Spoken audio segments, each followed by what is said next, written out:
Hi guys, good morning po mga idol natin dyan na lagi po nakasubaybay po sa ating YouTube channel. It's me, Dugong Pinoy, nagbabalik po mga idol. Kumusta po at big love shoutout sa lahat.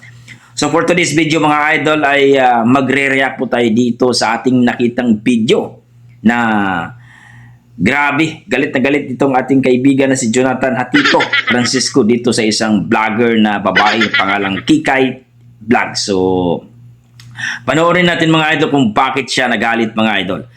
So dito po sa video, no, na in-upload ni Jonathan Hatiko. Pero ito mga idol, no, basahin ko muna yung post niya at ilalagay ko rin sa screen mamaya mga idol. Dito sa kanyang post na Bisaya ito mga idol, sa mga Bisaya diyan.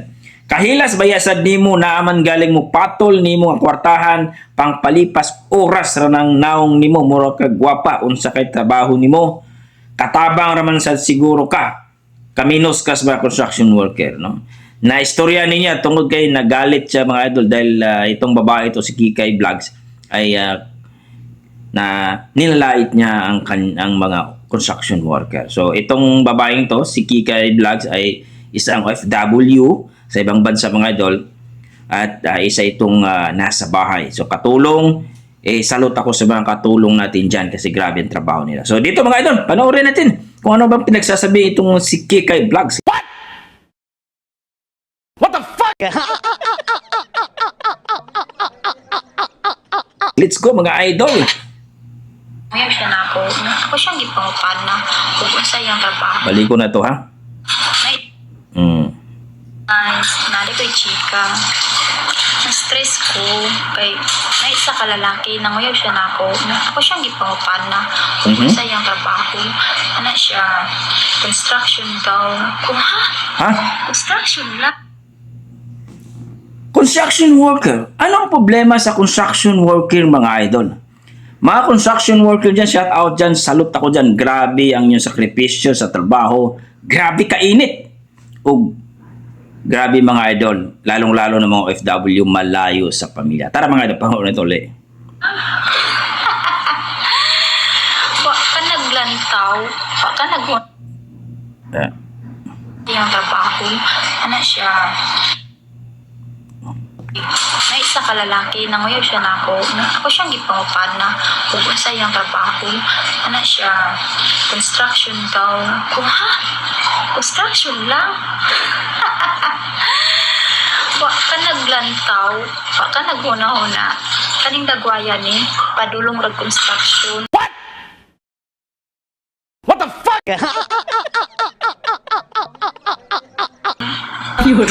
Wait. Grabe ka naman ate. Huwag naman ganun ate. Bakit? Yung mga construction worker natin dyan, sakripisyo, grabe ang sakripisyo yan sa pamilya.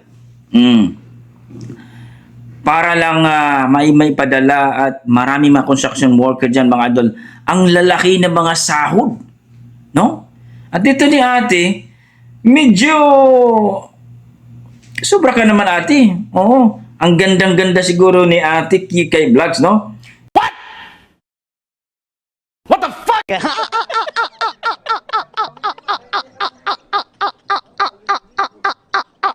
Ipalo niyo sa mga idol. Grabe ang pinagsasabi nito. Ate Kikay. Oo. At nakakatawa. No? Nakakatawa po mga kapatid itong babaeng si Kikay Vlogs na ultimura di I think mga construction worker. Panoorin ito ulit. Mga construction, paminaw, kabalo mo, mga kong ginapili. Like kanang pulis, siman, tapos gwapo. What the fuck?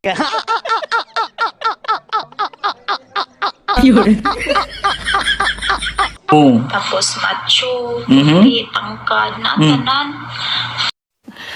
Sana all. Ang sarap man ang construction po. Uy, na-ultimo ra. Grabe ka ate. Construction worker na ultimo lang daw yung trabaho. Grabe naman tong si KK Vlogs magsalita sa mga construction worker. Grabe to. Nakakainit ng ulo ito. Ako, bilang OFW mga idol, salute ako dyan sa mga katulong, mga construction worker kasi grabe ang trabaho yan. Yan ang trabahong salute ako. Bakit kamo mga idol? Yung mga construction worker natin, nasa field yan. Init, ulan, talagang sinakripisyo yan. Yung mga OFW naman natin na sa bahay, minsan hindi nakakaya ng maayos yan. Pag Ramadan time din mga idol, grabe din ang kanilang trabaho. Sumali din yung Mingming ko guys. Oy Ming, may salita ko din. Sweet yan eh. Kaya dito kay Kikay Vlogs, ipaabot ko, ma'am. Huwag ka naman ganyan. Nakakainit ng ulo ka, lalong-lalo na. Bisaya ka, grabe ka, mura ka kinsa. Kaya galit na galit itong si Jonathan mga idol dahil kung nasa bahay ito, no? Actually hindi naman dapat maliitin natin yan sa bahay. Kaso itong babaeng to, minamaliit niya ang mga construction worker. Grabe ka naman. Sana hindi ganyan mga kapatid. No? Kung may manligaw sa iyo, ikaw Kikay, kung may manligaw sa iyo,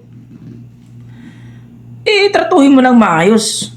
Baka mamaya construction worker yan, nasa ibang bansa yan at malaking sahod.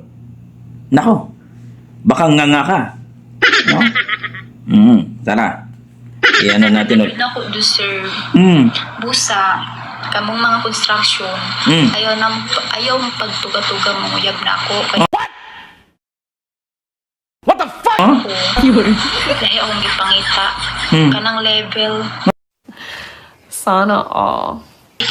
Anak ka matak. Kayong mga construction worker daw, wag na kayong maligaw ni Kikay Vlogs, anak ng tinulang manok. What the fuck?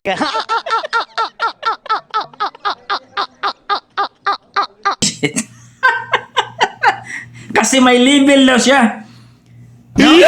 Please comment down below mga idol kung ano yung masasabi dito kay Kikay Vlogs, anak ng tinulang manok itong si Kikay Vlogs.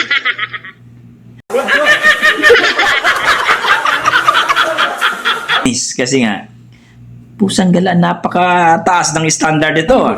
Ultimo lang daw itong mga construction worker at ayaw ko sa mga minamaliit mga kapatid. Ito, nasa abroad din ito. No? Nagtatrabaho, for sure nasa bahay ito.